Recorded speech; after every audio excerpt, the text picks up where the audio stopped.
It's time for AggroChat, the official podcast of the Tales of the Aggronaut blog and stalwart gaming community, where we talk about stuff and things, and the stuff about the things, and sometimes gaming.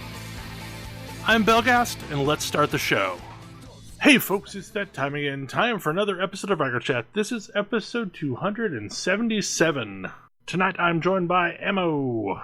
Hello. Ashgar. People are starting to play Christmas music. Grace. Hi. Kodra. Some people have been playing Christmas music since Halloween. And Thalen. Those people are wrong. Agreed. Yes. Yeah, I had to go to Walmart the other morning, and it was like all Christmas songs. Look, I get that the shopping season is short because Thanksgiving is so late this year, but it's not Thanksgiving yet. No Christmas music. No comment. So, we have a few topics. They're kind of a weird blend of topics, and I don't know who threw this on there, but like it is worth talking about. Cybertruck. I mean, it looks like it came out of a video game. Cybertruck. I won't lie. I like if I had the disposable cash, I would totally buy a Cybertruck. A video game or like a late 80s, early 90s science fiction movie. That too. I mean, so this is a question: is Elon Musk a trendsetter? Is low poly the new aesthetic? I'm pretty sure. I guess we'll find out. I hope We're not. going to see. Like, I hope not, but I guess we'll find out. The vehicle is still loading. I just love that they did a live demo and it's like, we have bulletproof glass. Throws a baseball at it, glass shatters. It's a little steel ball. Yeah, it was like a ball bearing, but yeah. And then they were like, well, let's do it again. And Other you window had to do the breaks. entire rest of the demo with the two broken windows on it. Yes. But you know, everything else they showed seemed to work. It's After true. hitting the door with a sledgehammer. Like, although I'm pretty sure crumple zones are a thing on cars for a reason. Yes. So, you know. Seems to be a vehicle full of ideas. Like, I like the concept of it. I do think all the flat surfaces are useful, especially for work purposes, because you can mount a lot of racks and stuff to flat surfaces. I thought the solar panels that covered the pickup bed was kind of cool. You know, charge it while you get it parked. Actually, I've just now realized what that truck feels like to me. The Warthog from Halo in very low poly? No. That is the truck that the corporate villain in a post-apoc movie drives around the burnt-out slums of the city in, so the gangs can't shoot him while he's driving around. Like, that truck would fit in perfectly in the movie Escape. Yeah. I mean, Matthew Inman basically said it was a sandcrawler. That's what it reminded him of. I don't know. It is. It's distinctive. It's It is very that. distinctive. And it definitely got people talking, even if it also got Tesla to lose a tenth of their stock price. Yeah. I mean, never buy a release candidate. It's called the Bleeding Edge for a reason. I mean, so there was an interesting YouTube that Hank Green did about the Cybertruck and how there is a core tenet of environmentalism which is very anti-consumerist and very conspicuous consumerism. And so the idea of a environmentally friendly truck is a really good idea, but environmentalists are kind of like, this just feels like I'm ostentatiously purchasing a product. Yeah. As a status symbol. It's like the Humvee, but for like environmentalists, I guess. For 40-something programmers? That's definitely also true. I mean, I won't lie, I would absolutely drive one. But, I mean, there's a lot of other vehicles I'd rather have. I think the concept is cool, but... I definitely think it's silly, but I'm not in the market for a truck anyway, so I am definitely not the person this is meant for. Same. But it has fueled a lot of memes. It sure has. The next day, Warframe in their dev stream had a video of Ballbot so throwing good. grenades at a spaceship window. It was so good. They are on top of the internet zeitgeist. I'm impressed. Like, it even had voiceover. I mean, some of that was the dev stream, so they were actually doing it live, but... Oh, so somebody was actually doing the voiceover live for the character? I'm not sure about that part. So, speaking of weird product launches, another thing came out this week, Google Stadia. Who is this for? I don't know, but it's like, this is basically the minimum viable candidate in console form. Like, there's just so many weird things going on with this product. Like, first of all, I think we've talked about... want to play PC quality games, but don't want to have to pay for a PC. Yeah, but it's not that. It's not PC quality games. It's like, a lot closer than consoles. Okay, so... Actually, no, it's like worse than consoles. What I've seen of graphics coming off of it from Destiny, you might as well play on a PS4 or an Xbox. Like, it's that... I mean, not a Pro or an Xbox One X. It's like lower res than a baseline PS4 or an Xbox One. And I think... So there's a problem with cloud gaming. That I have seen, because like I've messed around with Parsec and some of the other things, and when you look at renting a cloud server, you are very limited in what you can use for a graphics card, because NVIDIA will not sell consumer style graphics cards for rack mount use. Like, they will not sell those cards. You have to buy the much more expensive Quadro based card, and if you've ever tried to game on a Quadro, it doesn't quite work the same. I mean, the era that Quadros did okay was back when we were still using OpenGL for everything. I mean, they're optimized for a different purpose. Right. They're optimized for either big data or optimized for rendering like real-time 3D graphics in a animation software or visualizations, like stuff like that. It is not gaming. I actually had an work-related story where somebody bought the gaming quality graphics card to do the other thing. No, that doesn't work either. That's correct. That doesn't work either. I mean, it works, but... So they're really limited in what they can do to deliver high-end PC graphics in a rack-mounted scenario. So, and I'm saying rack-mounted in generic terms because, like, it's much more complicated than that. But is this not something like Google is the cloud? Like, Google is the other people's computers. In theory, if they really wanted to support this, wouldn't the idea be that they develop rack-mounted GP, like basically things that are just there to do graphics processing? Wow, that sounds expensive. You would think that, yeah. But as I understand it, they're basically doing the same thing that everyone else is doing when it comes to, I want to rent a cloud gaming computer. Because like you can rent these same computers out of AWS, and they're mostly for data processing, but you can game on them. So when folks have dug into a lot of the games that are available, they're the PC client with a bunch of options in the setting menu just like commented out. So like I've seen screenshots of the same scene between a PC client and the client that Stadia is running, and there's just like sliders missing for things that they're not allowing you to change. So that's a little weird. What I was hearing the other day is that the 1080p streams were 720p upscaled digitally to 1080p, and that the 4K streams were 1080p upscaled digitally to 4K. And it ends up producing, like, at least in the case of Destiny, a very muddy image. But like that's not even the weird stuff. Like the fact that it's not delivering, high-end PC gaming in the cloud like from what everybody that I've talked to that has used it has largely delivered of it's fine. Like it's usable. There's a noticeable lag, but what else would you expect for gaming in the cloud?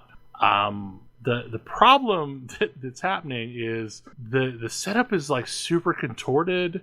So in order to guarantee access, you had to have been like a day one order of the Founders Edition. So they kind of staggered out release of hardware over the days since the official launch, which was Tuesday, I think. Sounds right. So, but the other side of this has gotten weird because there's people that got hardware but never got an email with the setup code allowing them to set up their account. So they had a box but couldn't do anything with it because they didn't have the digital rights to be able to play on the platform. There were the people that had the other way, where they didn't have hardware but they had an account, could at least play in a Chrome browser. But you really better have an Android phone, because the setup process requires you to download an Android app to set up your account. There is no iOS app. It's coming later. This is a mess. So people were installing Android emulators if they were iOS users to get set up, and like it was kind of limited in the Android devices that it would work with. I think you had to have at least Android 7 or higher, which is, that's kind of old at this point. That's what, Nougat? So yeah, like there's all these weird hoops. Like the web-based system won't let you set the account all the way up. You have to download the app. The app only will let you stream to it if you've got a Pixel device. Normal Chromecast Ultras or whatever won't work with Stadia. You have to only use the one that came with it. Wait, really? Well, there's a patch coming for the normal Chromecast Ultras later. It's coming soon. So yeah, it's and the latest thing is apparently streaming quote unquote 4K video over these Chromecast Ultras causes them to overheat to the point of units being reported of smelling like they're burning. And we still don't know why we want this. We still don't know why we want this. I feel like it could have a place, but not as it's sold. This is a situation where just before we get into it, should be some sort of streaming, like their payment model makes no sense. Their payment model makes no sense. Yeah, for starters, they're asking you to pay a $10 a month subscription to get what is essentially Xbox Gold or PlayStation Plus, where you're given a couple of free games a month, or you can buy games outright. And the prices are not horrible, but the games that are available right now are actually pretty old games. Like the newest game that's available is Red Dead Redemption 2. But also that game is $60. Yeah, that game is like $60. I want to say they had 20 games available at launch, and 3 of them were old Tomb Raider games. One of them is a legitimately new game. Yeah, they do have one exclusive. Right.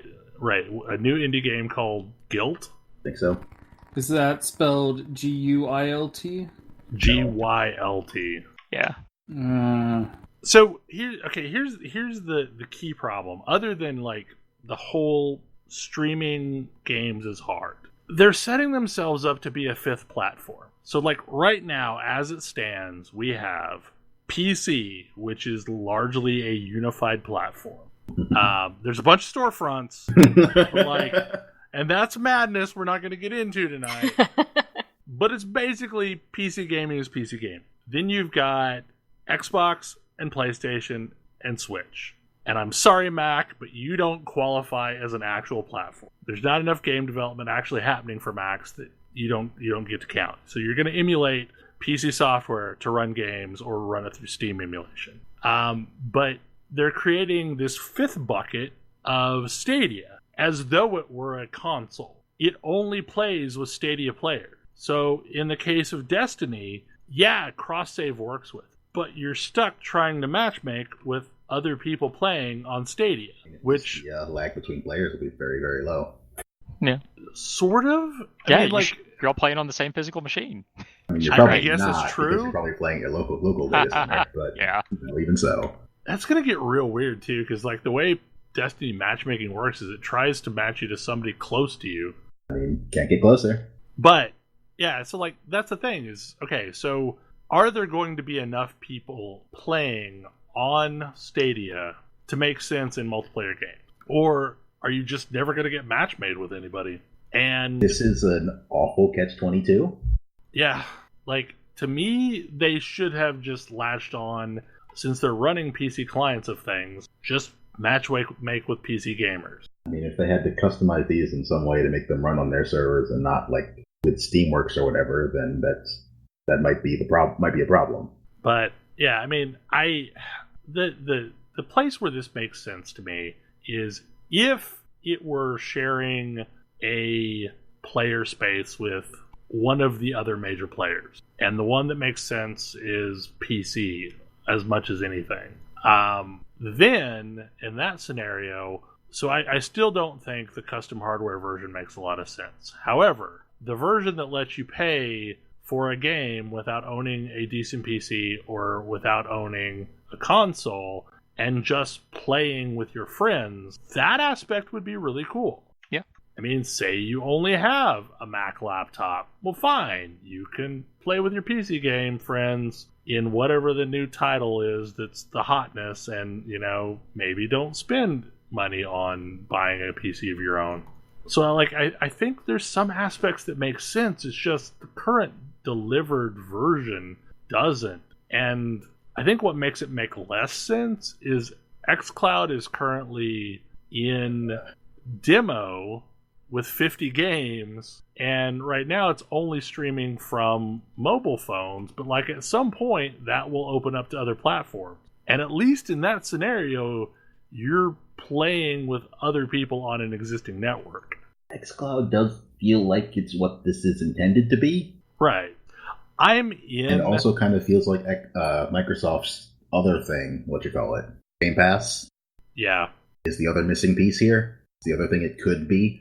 It isn't bad either. Yeah, like had Stadia said, okay, we're going to charge you $10 a month, and we're going to give you access to a limited library of 20 games right now, but it's going to grow over time, then that would have made a lot of sense. Or at least it would have made as much sense as PlayStation Now or as Xbox or xCloud whenever it rolls out. But yeah, we want you to pay $130, and then we want you to pay $10 a month, and then we're going to charge for things a la carte. It just doesn't make any sense to me. Nope. Especially considering you're going to have really good internet for this to work. I feel like we haven't touched on that yet, but it's maybe the most important point. This requires a lot of bandwidth. Something like, 20 gig an hour? Wow. Yeah, to play a game in 4K, it's something like 20 to 30 gig an hour. So at maximum quality, it's about 15.75 gig an hour. At minimum quality, it's 5 gig. And I guess the thing is like, if that were really 4K quality, maybe. But if it's just 1080p upscaled to 4K, This is only a little higher than like 4K on some other streaming services, however. So, yeah, like, there's a whole bunch of reasons why I don't feel like this makes a lot of sense. I mean, I wish it did. It's got some cool ideas, like you can supposedly go from playing on the television seamlessly to playing in a Chrome browser and just pick up your stream somewhere else. So if you need to get off the television and let somebody use it, you could jump over to, another stream. But that was also kind of the thing that the Wii U did, and I don't think anybody actually used it on the Wii U that much. Now, does this but don't you have to have the hardware device? Unless yes. you yeah. Currently, So, yeah.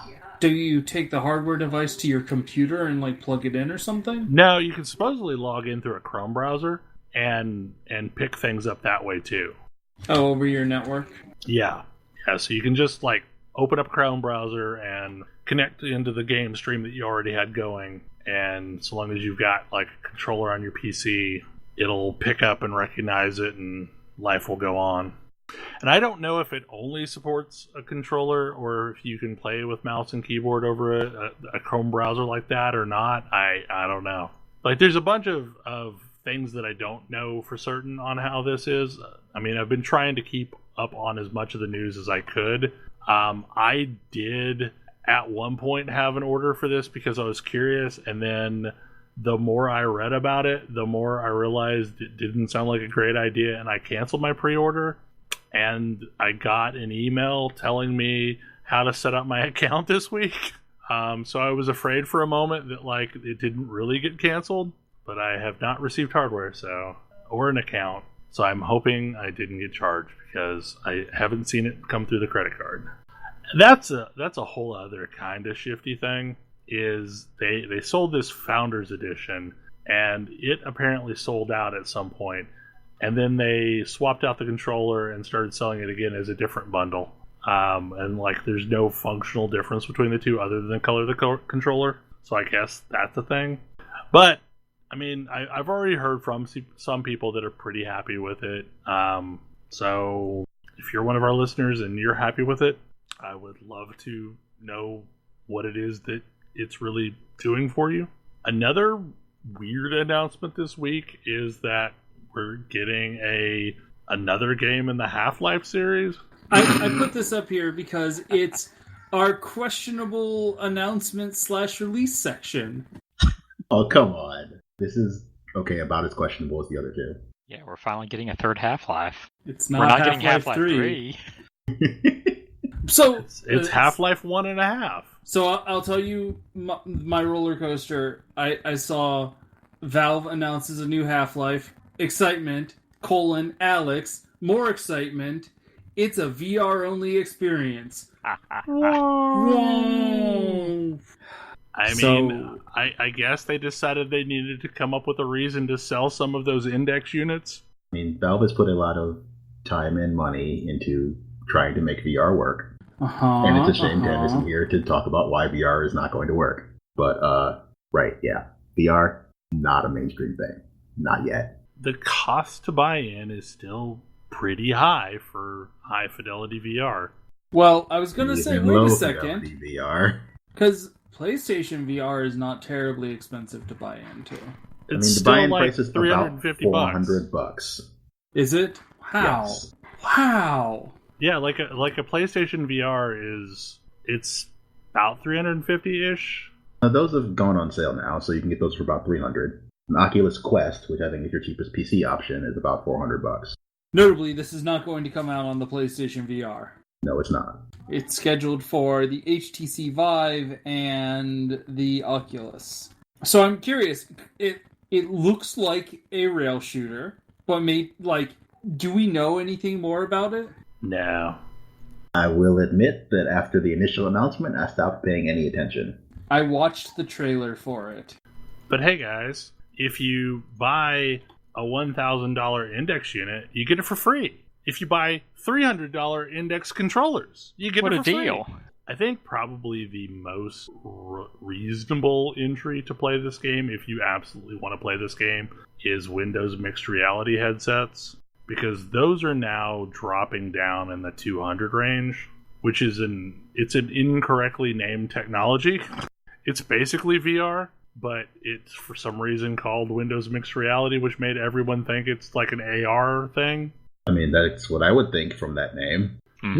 No, it's an entry-level VR headset. I mean, I've contemplated buying one. There's a Samsung unit that's apparently really good that was like going for like $220.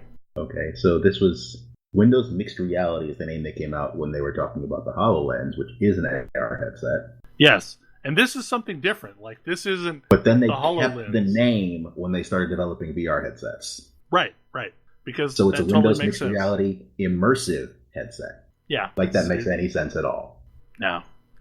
Okay, well, so yeah. Basically, any headset that will support Steam VR, and Windows Mixed Reality is like the lowest end headsets that'll do that. It's lower fidelity because it doesn't use lighthouses. It instead has like a camera mechanism on the front of the headset, so you have to have your hands within visual distance of the headset. That seems unfortunate. Yeah, so like you don't have as much range of motion. That's the big gotcha with Windows Mixed Reality. So like if you were to try and reach around behind you or something, it wouldn't register where the controller went. I mean, that's also going to be the case for almost anything else, isn't it? Not if you have like the lighthouses set up in your room. You know, because so long as one of the 4 lighthouses knows where your controller is, then in theory it knows where your controller is. Yeah, that's fair. Lighthouses just being like a marker on a pole, right? That you install in the corners of your room or the corners of your play space. For anyone that had not heard that terminology, yeah, I don't know. Like, I still don't think this is going to be the killer app that moves a bunch of VR hardware. No. But Valve wants it to be. Also, Yeah. Some people seem to think it will be. I've seen suggestions that people started looking at VR because of this game. I mean, it's a Half-Life game. That's tempting in its own right. But no. I have a lot of Half-Life goodwill. I can't tell whether I would be more willing to do it if this was a Portal game. Probably not, because I can't imagine that's anything other than a vomit factory. Oh god, yeah. There's a lot of stuff that hasn't been figured out yet. Like, movement in a lot of VR games hasn't quite done it yet. I mean, like, playing a racing game, playing a flight sim, those all make a lot of sense. Because you are seated in a thing that is moving. And it makes sense for you to control that independent of your actual motion. Mm-hmm. But most of the games that are out on the market right now do some kind of warping scenario where, like, you're teleporting ahead. And I think there's just a disconnect mentally when that happens. I mean, it feels like a rail shooter would then be a perfect opportunity there. But I don't know if it's a rail shooter, though, because it looked like you had some control over where you were going. Because, like, there's a spot in the Half Life Alyx video where, like, you're taking your arms and rummaging through a shelf to find an item, and I don't know how that works in an on-rail scenario, unless it just stops at the shelf until you perform the action that you need to perform. That would be my guess. Like, okay, so something that would work would be like a House of the Dead game. Like, I really loved the House of the Dead games, and they were absolutely an on-rails, you know... Oh, yeah, or like Time Crisis. Ride. Yeah, Time Crisis. There probably are games like that right now on VR, because that feels like... I'd be surprised if there aren't. That's technologically doable right now, is where we're at. I'm just not super excited about VR. So, on the list of things that have also come out recently, Pokemon Sword and Shield. I don't get why people were up in arms, other than, you know, missing Pokemon. I do because I'm one of them. Well, I am mad about the fact that they just said a whole bunch of Pokemon are never going to be in this game. Because they've been encouraging people to, you know, carry their Pokemon from all the way from Ruby Sapphire, which was what? Literally 15 years ago? And now they're like, no, we're not going to support these. And that feels really bad. However, yeah, and I guess I've never done that, so, like, I don't even know how that works. I mean, last year, or no, not last year, whenever X and Y came out, they came out with a sort of system for doing this in perpetuity with Pokemon Home, or not Home. That's what it's called now. Pokemon Bank. And isn't it a subscription? Yeah, and it's a subscription thing.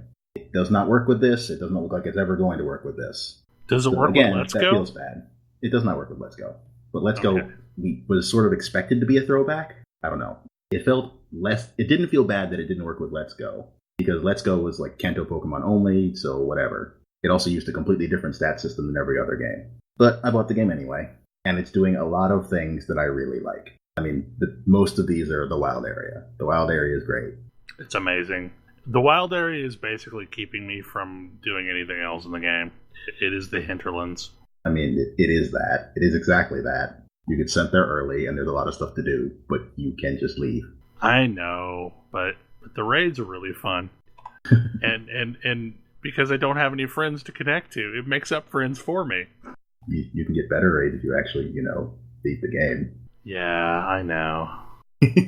But I still can't actually connect to another human being. Something is messed up with that system right now. Because, Really? I tried to do a magic trade or whatever they're calling Wonder Trade. It has never connected to another human being. Are you subscribed to Switch Online? Yes, I'm subscribed to Switch Online. Because I have gotten things from those. Yeah, no, it just it tries to search indefinitely and never finds anyone. Oh, did you actually press the button to go online? Yes, I did. Because that was mine at first. You actually need to do this thing. Yeah, no, I mean, and I've never been able to match up with other players No. for the You raids. just see other players' activity when you go online?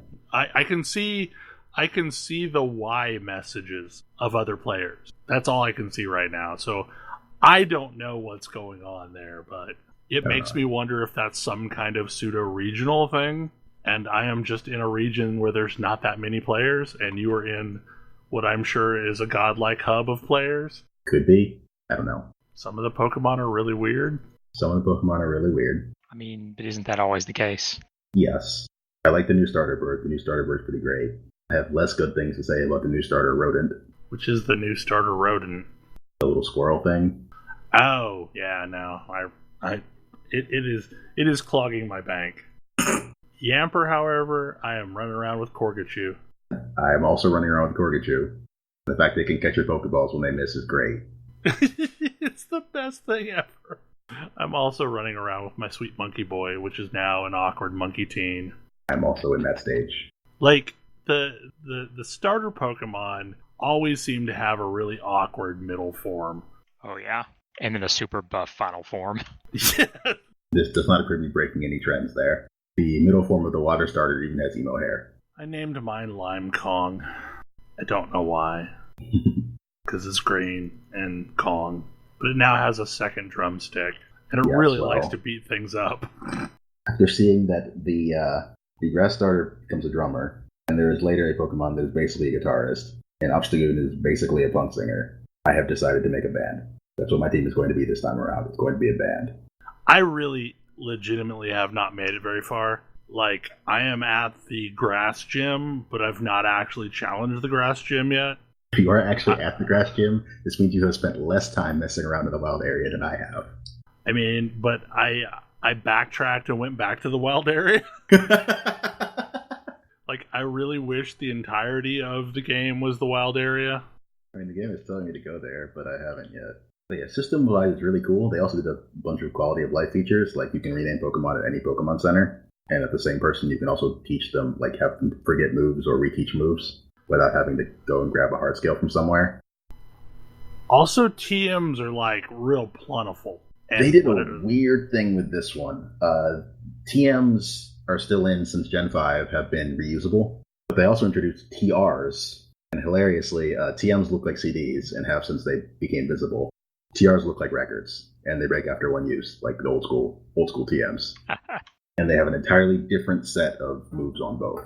Well, like, raid battles in the Wildlands seem to be a really good source of TRs, and occasionally TMs. Raid battles get you all sorts of stuff. They also get you XP candies, which are just basically what it says on the tin. You feed them to a Pokemon and they get XP. Quite a lot of XP in some cases. I've been playing a lot of this from bed, and I've been using the Daemon X Machina controller grips, which actually so big. The funny thing about it, though, is, like, with them on, it actually makes the Switch way lighter.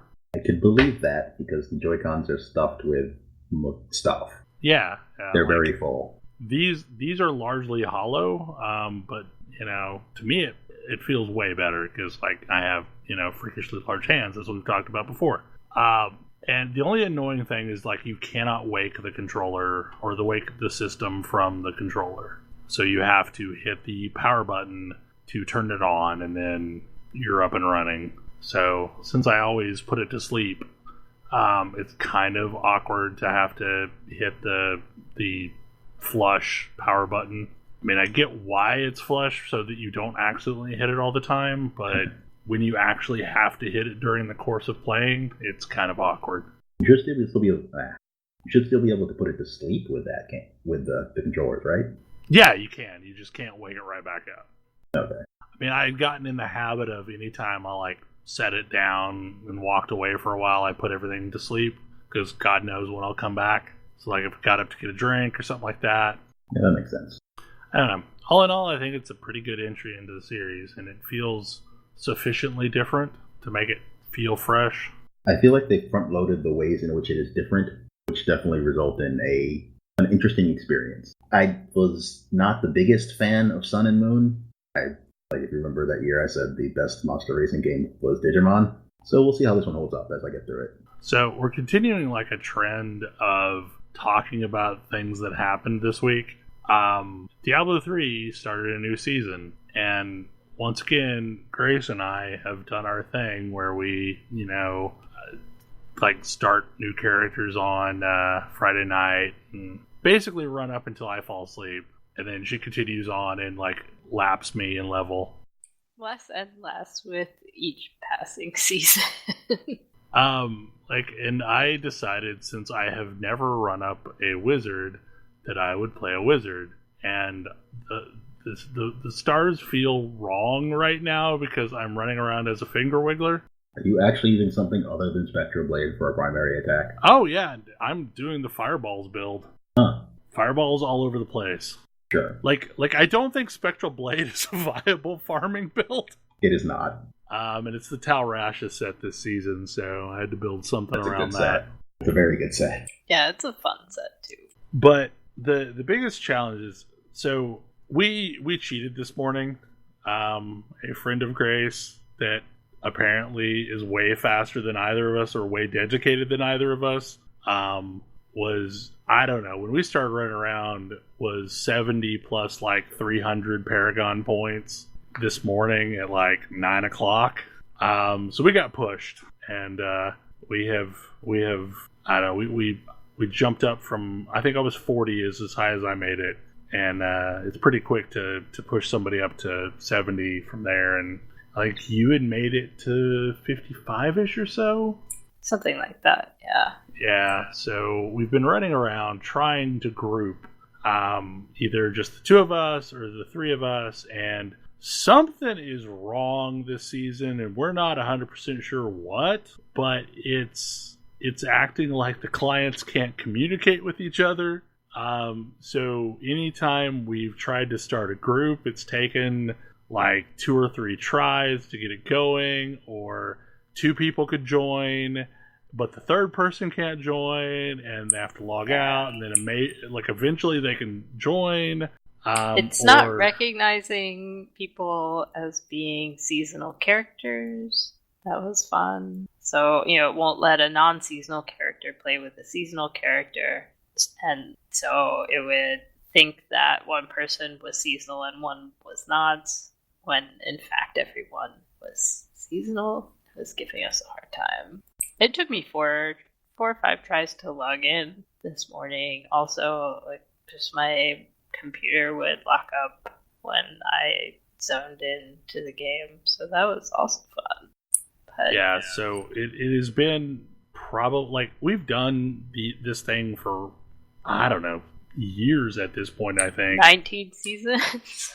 And I think I can only remember one other season where there were issues, so something has happened, and I know, I don't want to blame it on this, but I know Diablo 3 has transitioned to the support staff and not a classics team, not a live team. So I am hoping that's not a result of this. On the other hand, the buff for this season is kind of fun. Yeah, every so often when you've got a kill streak, a thing will happen, and it rotates in sequence. So the creepiest one is a bunch of dead bodies fall from the sky, and everything that it touches gets damaged. Just a ton of corpses. It's corpse explosion. Yeah, they're falling from the sky. There's like exploding chickens, there's raining corpses, there's what else? There's like a flash freeze, there's You were talking about raining gold earlier. There's raining gold and treasure chests that fall on your enemies. I think the farthest we've gotten with like a 500 kill streak, you get a handful of angels come and help kill stuff with you. It's fun. And also the kill streak gives its own buff that increases your speed and damage. It's entertaining. Yeah, I mean they're starting to do this thing where they're trying to tweak the seasonal rules, much like Path of Exile does with its seasons. And probably the most interesting one was the season of Grandeur, where everyone had the Ring of Royal Grandeur basically associated with them. Like, it was just a buff that everybody got. So that meant you could, only have 5 items of a set equipped, and it counted as the full 6 set bonus, and basically you got 1 extra item.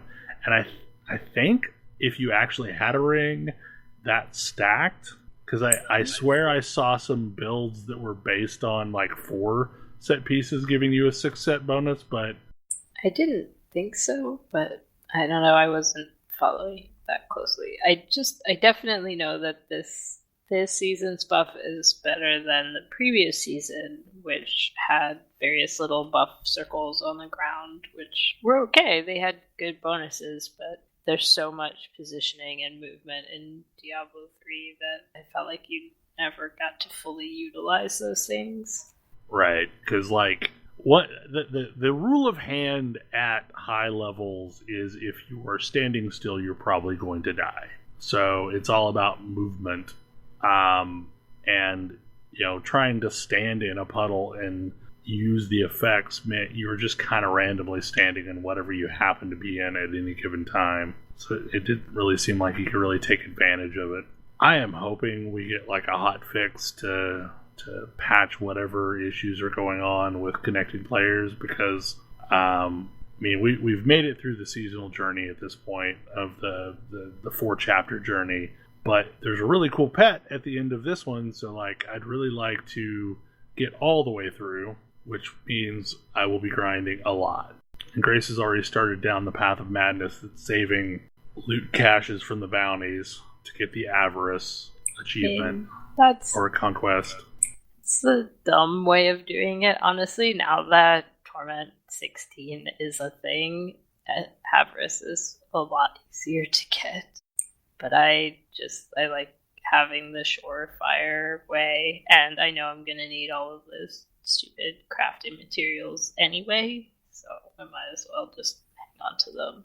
Yeah, for those that don't know what the Avarice Conquest is, you basically have to get a gold looting streak of 50 million. And there are ways to organically do this thing, but the easy mode version, which is actually the slow and grindy version, is to save up a bunch of bounty caches and then sit in town and open them all while remaining perfectly stationary, and then quickly move around and collect all the gold from the caches at once. And it takes somewhere between 30 and 50, depending on what level of caches you're capable of running. Yeah, but the pet that you get, the cosmetic stuff at the end of the season, is pretty sweet, so it's worth it to go all the way through to the end. And all of the conquests, I think this season there's 3 that are pretty reasonable, so I think it's a pretty good season to try to get all the way to the end. Hopefully the bugs will get fixed and then we can just play. So another seasonal thing of sorts has been happening in Destiny 2, and during the Season of the Undying, which is Vex related, this structure has been built in the tower. Because Ikora has brilliant ideas. Yeah, this is a horrible idea. Yeah. Ikora is for some reason getting the tower to build this Vex gate. I have questions.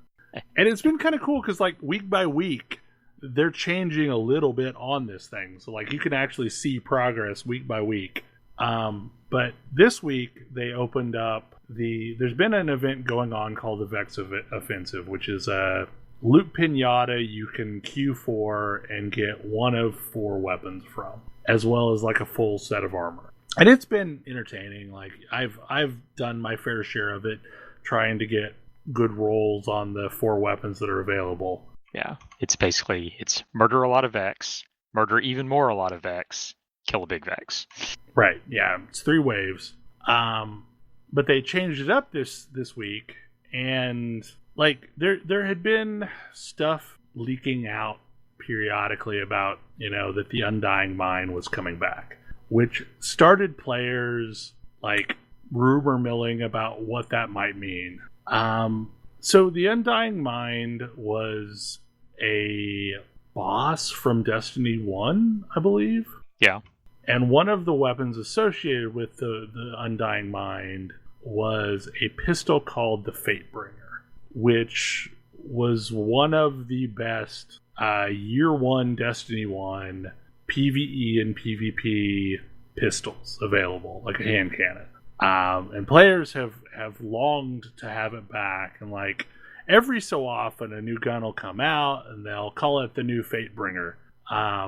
So like it's a thing that people have wanted back for a really long time. So the Lorehounds got it in their head that when the final assault phase of the Vex Offensive opened up and it gave us access to the Undying Mind boss, that we would get the Fatebringer or a new version of the Fatebringer to start dropping. And players are super disappointed because that didn't happen. Did Bungie ever say it would? No. But, I mean, like, really nothing happened other than the changing of a boss. Vex Offensive just got harder.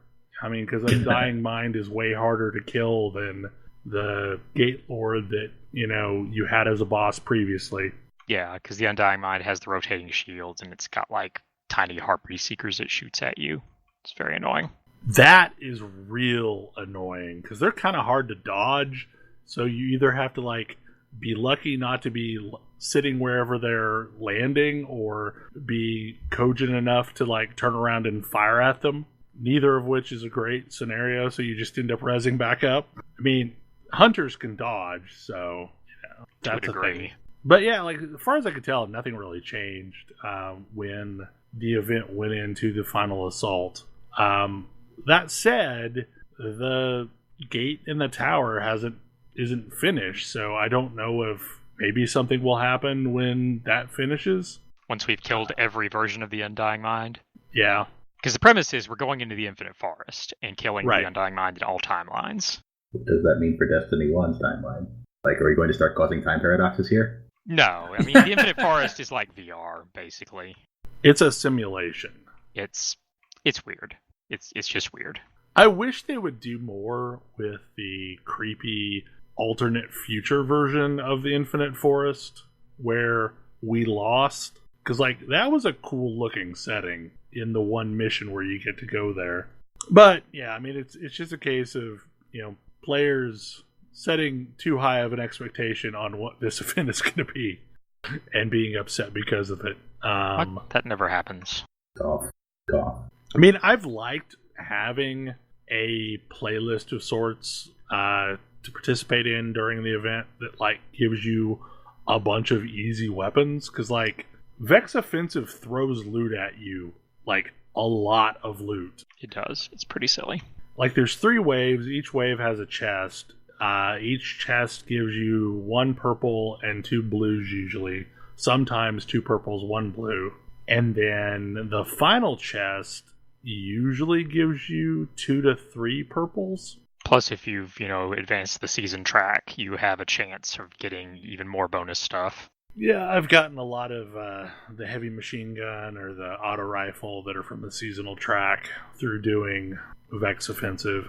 It is absolutely the easiest way of getting kills on the moon type bounties done or kill Vex bounties done. Mm-hmm. And didn't they announce the name of the new season? That it's like Season of Dawn? Yeah. Yeah. So like they're apparently reworking all of the solar classes that they felt were kind of underperforming. And one of the ones that it's getting attention is my favorite, the Giant Sledgehammer. Right, but I thought people mostly didn't like that. Yeah, they don't like the Giant Sledgehammer one for some reason. I like it. I definitely like the Solar Wizard one less than the previous Solar Wizard one. I don't remember what they're doing to the Solar Wizard, but they're making a bunch of tweaks to increase survivability while in air and making it more of an air control kind of class. Because like what that is asking you to do is to be up in the air hovering and attacking swinging your sword. Yeah. And that's usually the wrong answer. Getting shot because you are up in the air hovering. Right. So they're adding some defensive type perks to it. And I don't remember what other tweaks they've made. But like the big one on the Sledgehammer is they're making it so that the line of fire that it generates is actually way taller than previously, so that it will hit things in the air and not just things on the ground. That's a plus.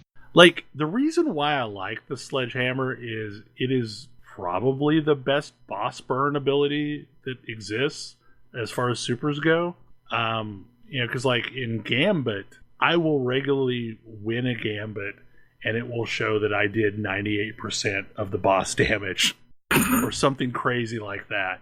And it's mostly just Sledgehammer. Like, if you wait until the buff is stacked from, like, each successive round of taking down whatever the mini-bosses are called. I can't think of the name right now. It ends up giving you basically a stacking buff. So, like, after that's stacked up, your supers hit the thing so much more, and your normal attacks hit the thing so much more.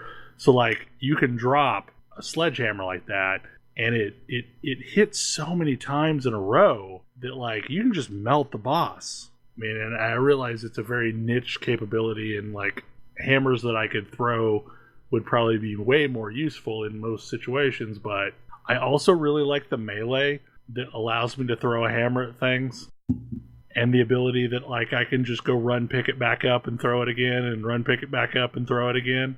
Because that's traditionally been how I, knocked out both solar damage and melee damage bounties, is by throwing the hammer over and over and over. I really like Season of the Undying, and I'm hoping that it is kind of the template for what seasons are going to be like going forward. I liked the seasonal track.